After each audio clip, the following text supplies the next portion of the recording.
लिखे हुए भाग्य को पलटा जा सकता है, आपका जीवन बदला जा सकता है। यह प्रसंग ध्यान से सुनिएगा। हरे कृष्ण दोस्तों, मैं हूं अनुज शर्मा। हम सब जानते हैं सुदामा के बारे में। सुदामा ठाकुर जी के प्रिय मित्र, ऐसे मित्र जब द्वारकाधीश से मिलने गए तो द्वारकाधीश स्वयं राज सिंहासन छोड़ करके अपने द्वार तक आ गए थे। उन्हें गले लगाया था, अपने सिंहासन पर बिठाया था, उनके चरण धोए थे। इतने प्रिय मित्र, परंतु प्रिय मित्र के भाग्य में लिखी थी दरिद्रता।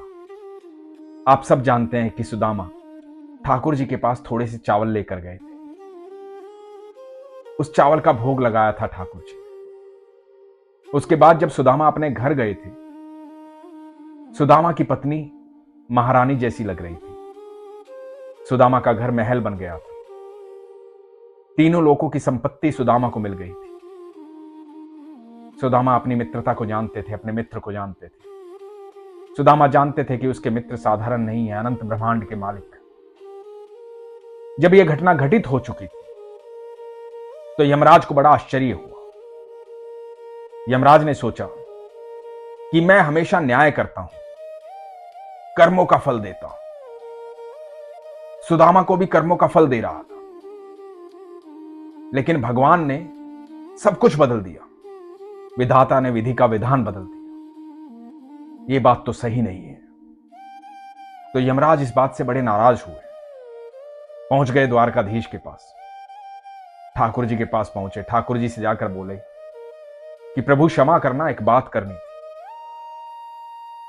मैं ये सारा बही खाता लेकर आया, कर्मों का फल आप ही दे रहे हैं, तो मेरी आवश्यकता नहीं है, सब आप ही संभाल रहे हैं।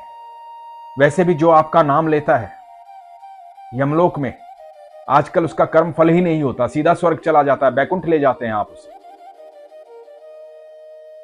मेरे यहां तो आता ही नहीं, तो सब कुछ ऐसे ही चल रहा है, तो ये बही खाता भी आप ही रखें। भगवान मुस्कुराए। भगवान बोले कि यमराज, क्यों नाराज हो, क्या बात हो गई, क्यों परेशान हो? तो यमराज ने कहा कि प्रभु आप ही बताएं, आपके मित्र सुदामा के भाग्य में दरिद्रता लिखी थी, लेकिन आपने तीनों लोगों की संपत्ति उसे दे दी, विधि का विधान बदल दिया, तो मैं कैसे कर्म फल दूंगा किसी को? आप सब कुछ अपने आप ही बदल देते हैं, तो फिर मैं कैसे न्याय करूंगा? मेरी आवश्यकता ही क्या है? भगवान मुस्कुराए। ठाकुर जी ने कहा कि यमराज, आप कैसे जानते हैं कि उसके भाग्य में आजीवन दरिद्रता थी? आपको कैसे पता? यमराज बोले, प्रभु ये बही खाता लेकर आया हूं, इसमें सबका हिसाब है, ये देखिए।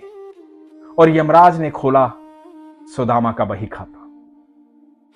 जब यमराज ने देखा सुदामा के बही खाते में सुदामा के जीवन के बारे में, जहां पहले लिखा था श्रीशय, श्रीशय यानी कि लक्ष्मी कभी आपको प्राप्त नहीं होगी, लक्ष्मी की हानि होगी, जीवन दरिद्रता में गुजरेगा, वहां अब श्रीशय नहीं लिखा था, वहां लिखा था यक्षश्री। तो यमराज ने कहा कि प्रभु यहां तो श्रीशय लिखा था, अब यक्षश्री लिखा है, ऐसा कैसे हो गया? भगवान मुस्कुराए। भगवान बोले, जानते हो यमराज, सुदामा के पास जो कुछ भी था, उसकी सारी संपत्ति बस वो चावल थी जो मेरे लिए लेकर आया था। जब मुझे कोई भोग लगाता है, मुझे कोई प्रेम से भोजन करवाता है, तो सिर्फ मुझे भोजन नहीं करवाता है, वो तीनों लोगों की सब आत्माओं को तृप्त करता है। उसका प्रेम, उसका लगाया गया भोग तीनों लोगों की आत्माओं को तृप्त करता है। जब मैं तृप्त होता हूं तो सारी सृष्टि तृप्त होती है। मेरे साथ लक्ष्मी जी ने भी भोग लगाया था, जिसने अपना सब कुछ मुझे दे दिया, उसे मैं तीनों लोगों की संपत्ति क्यों ना दे दूं? यक्षश्री का मतलब होता है कुबेर की संपत्ति। भाग्य लिखने वाले भी विधाता ही हैं और भाग्य पलटने वाले भी विधाता ही हैं। हम लोग कहते हैं ना कि जब मेरे पास होगा ना तब मैं दान करूंगा, जब मेरे पास बहुत पैसा होगा ना तब मैं अच्छे अच्छे काम करूंगा। नहीं, जब आपके पास नहीं है तब भी आपकी नीयत वही होनी चाहिए। यदि आप किसी की धन से मदद नहीं कर सकते तो किसी और तरीके से मदद कर सकते हैं, लेकिन आपके अंदर नीयत होनी चाहिए मदद करने की।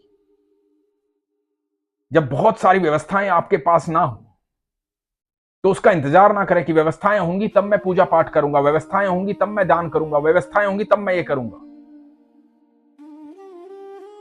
यदि आपकी अच्छी नीयत है तो आपके पास कुछ भी नहीं होगा, तब भी वो सारे साधन होंगे जो आप करना चाहते हो उससे आप कर सकते हो। आपके साधनों में अपने आप वृद्धि होनी शुरू हो जाएगी, सब कुछ अपने आप होना शुरू हो जाएगा, बस नीयत होनी चाहिए। जो भी लोग भगवान को भोग लगाते हैं वो सिर्फ भगवान को भोग नहीं लगाते हैं, वो भगवान के सामने उस भोग को रखते हैं, अपना प्रेम प्रकट करते हैं और भगवान उस भोग को प्रसाद बना देते हैं। जब उस प्रसाद को आप ग्रहण करते हैं तो प्रसाद आपके अंदर एक सकारात्मक ऊर्जा का संचार करता है, इसीलिए भगवान को भोग लगाया जाता है।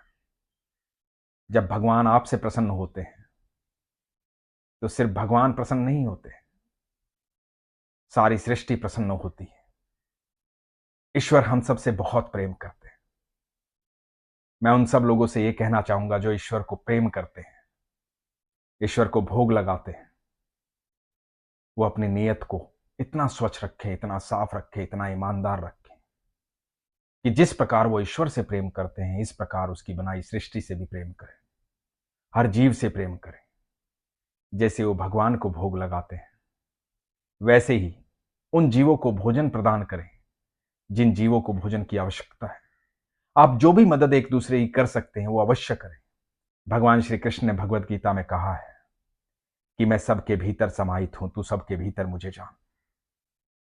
मैं सबके भीतर हूं, तू सबके भीतर मुझे देख। जब आप हर जीव का सम्मान करना शुरू कर देंगे, जब आप हर जीव के अंदर कृष्ण को देखेंगे, ईश्वर को देखेंगे, हर जीव से उतना ही प्रेम करें, हर जीव के लिए उतने ही अग्रसर रहेंगे जितना प्रेम आप ईश्वर से करते हैं। जैसे आप लड्डू गोपाल को भोग लगाते हैं, भगवान को भोग लगाते हैं, उसी प्रकार हर जीव को तृप्त करने के लिए आपकी नीयत होगी तो यकीन मानना आपकी सामर्थ्य भी होगी, आपको ईश्वर देगा भी। आप सबके भीतर कृष्ण को देखिए, सबसे उतना ही प्रेम कीजिए जितना ईश्वर से प्रेम करते हैं, तब आपको ईश्वर प्रेम करेंगे और तब आपके पास किसी भी चीज की कमी नहीं होगी। आपका भाग्य पलटा जा सकता है। आपके समर्पण की आवश्यकता है, विश्वास की आवश्यकता है, आपकी नीयत की आवश्यकता है। इसलिए हमेशा कहता हूं, अपने विश्वास को मजबूत रखिए, अपना ख्याल रखिए। हरे कृष्ण।